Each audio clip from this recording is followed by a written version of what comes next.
Hi everyone, welcome back. I hope you've had a great Easter weekend. Happy Easter to everybody, and I hope you've had some chocolate but not too much. We're going to start our second book today, The Ice Palace by Robert Swindells. If you're in my class, then I have made it available for you as a text on the Dropbox. If you go in there, you should be able to view it so that you can follow along at home, and especially make sure you look up any words that you don't know, okay? And this one is quite a lot shorter than the one we just did, the parent agency, and there's actually no chapters, so I'm just going to read for a bit today, see if I can find a good place to stop, and we'll see how many days it takes us, but it definitely won't be as many as the last one. Okay. Turn your face into the east wind, and if you could see forever, you would see Ivan's land. It is a land where summer is short and pale like a celandine, winter long and cold as an icicle. Ivan does not live there now, for he grew old long ago and is gone. But the people of the pine woods remember him. They remember him all the time, but most of all they remember him in winter, because they are not afraid of winter anymore. They have no need to be afraid because of something Ivan did when he was very small. Ivan and his brother lived in the house of their father, the blacksmith, in a village in the shadow of the great dark forest. The people of the village were poor, but in summertime they were mostly happy, so that the pale warm air rang with their laughter and their singing as they worked. But as the short summers gave way to autumn, their songs became sad songs and their laughter thin. For they knew that far away to the north, Starjik was greasing the runners of his sled and rounding up his wolves. Starjik. Whisper his name, and it was winter in your heart. Hissing over crisp snow in the black of night came Starjik behind his hungry team.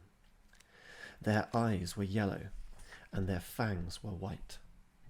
When Starjik was in a village, the people lay very still behind their shutters. But always, in the morning, a child was gone. For Starjik was known in every Pine Woods village as the child taker, and those he took were never seen again. One night, when an icy wind whined through the black trees and powdery snow sifted under everybody's doors, Starjik came to Ivan's house. And when Ivan awoke in the morning, his little brother was gone. All the village wept for the blacksmith and his wife, and for little Ivan, who must now play alone.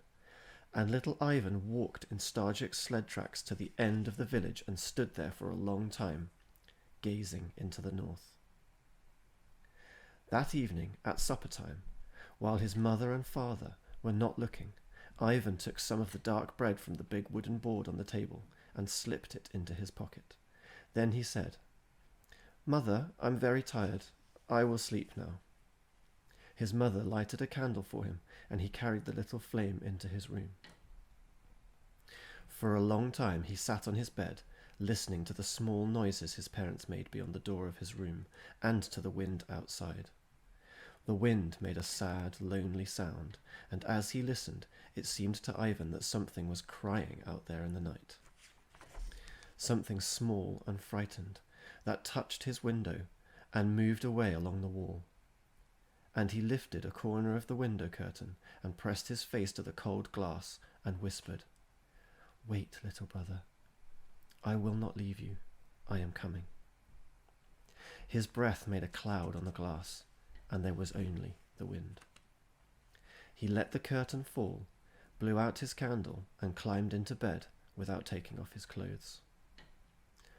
After a while, the door of his room was opened quietly, and Ivan pretended to be sleeping while his mother smoothed his quilt, kissed him, and went out, closing the door behind her.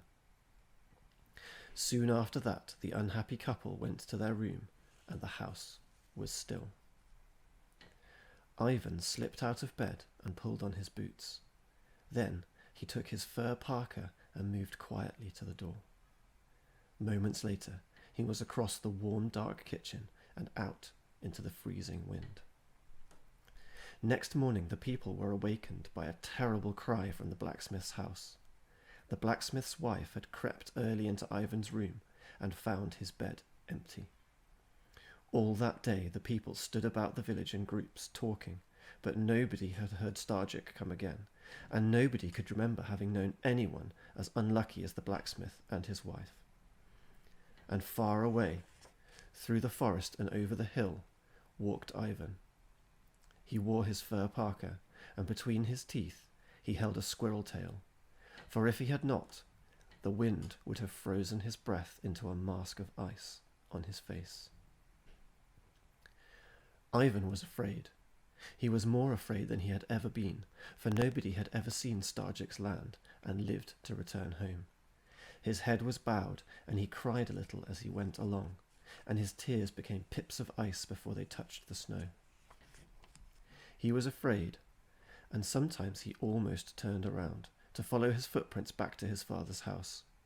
But then he would see in his mind a picture of his brother, holding out his arms and crying, in a place that was cold beyond imagining, and Ivan would brush away his tears and go on.